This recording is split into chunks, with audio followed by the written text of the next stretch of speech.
कि देश किसी भी हालत में उन शब्दों को, उन बातों को, उन वाक्यों को किसी भी हालत में बर्दाश्त नहीं करेगा। अखिलेश यादव जी को उनको पार्टी से निकाल करके सच्चे मायने में श्रद्धांजलि देने का काम करना चाहिए, क्योंकि और इब्राहिम लोधी को उन्होंने कई बार हराया, बाबर जैसे आतंकी को कई बार हराया, परास्त किया। और हमारा पूरा क्षेत्र, विशेष रूप से चाहे अलवर हो, चाहे दौसा हो, मेरे साथ माननीय विधायक भागचंद जी टांगड़ा साहब जो बांदीपीर विधायक हैं, हमारे कार्यकर्ता लोग आए कि महाराणा सांगा जब खांडवा में युद्ध चल रहा था, और इसमें कोई अतिशयोक्ति नहीं कि पूरे बड़े बहादुरी से उन्होंने युद्ध लड़ा और इब्राहिम लोधी को उन्होंने कई बार हराया, बाबर जैसे आतंकी को कई बार हराया, परास्त किया। और 80 घाव होने के बाद, शरीर में अलग अलग हिस्सों में घाव होने के बाद वो युद्ध करते रहे, देश के लिए समर्पित हुए। और उन्होंने जिस स्थल पर हम लोग खड़े हैं, यहाँ उन्होंने अपनी अंतिम सांस ली थी, प्राण त्यागे थे। और जिस प्रकार से आज ये मिट्टी अपने आप को गौरवान्वित महसूस कर रही है कि महाराणा सांगा जैसे योद्धा जिन्होंने इस देश की मिट्टी को बचाने के लिए, देश की भारत माता की रक्षा करने के लिए अपने प्राण न्यौछावर किए, उसको लेकर के आज हम सब लोग, माननीय विधायक महोदय, पार्टी के हमारे सभी कार्यकर्ता इस पुण्य स्थल पर आकर के पुष्पांजलि अर्पित करके उनको सादर और पावन और विनम्र श्रद्धांजलि हमने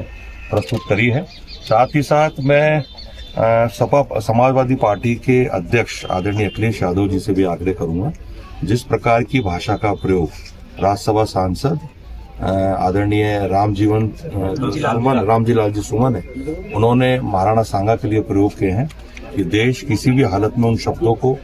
उन बातों को, उन वाक्यों को किसी भी हालत में बर्दाश्त नहीं करेगा। पहली बात तो रामजी लाल जी सुमन को खुद आगे बढ़ करके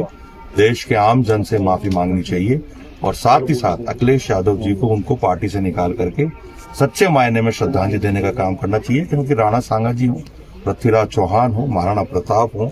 महारानी लक्ष्मीबाई हो, इस प्रकार के योद्धा जिन्होंने देश के लिए अपना सर्वोच्च न्यौछावर किया, और जो मुगल उस वक्त आतंक के रूप में आए थे, चाहे इब्राहिम लोधी हो, बाबर हो, अकबर हो, उनको जिस प्रकार से बाहर निकालने का काम, अपनी मातृभूमि की रक्षा करने के लिए उन्होंने प्राण न्यौछावर किए, उनके लिए इस प्रकार के शब्दों का प्रयोग करना किसी भी हालत में देश की जनता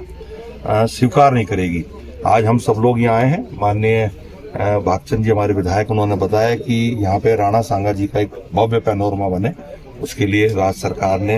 हाईवे के उस तरफ जमीन का भी चयन कर लिया है और जमीन ले ली गई है। बहुत भव्य पैनोरमा। अभी ये जो स्थान है ये तो ट्रस्ट संचालित कर रहा है जी, उदयपुर में जो महाराज लक्ष्मराज जी हैं उनके अधीन जो ट्रस्ट है उसके अधीन ये जमीन है। और मुझे बताते हुए खुशी है कि महाराज साहब खुद लक्ष्मराज जी ने इसके लिए 30 लाख का बजट दिया था, उसी के तहत इसका विकास कराया जा रहा है।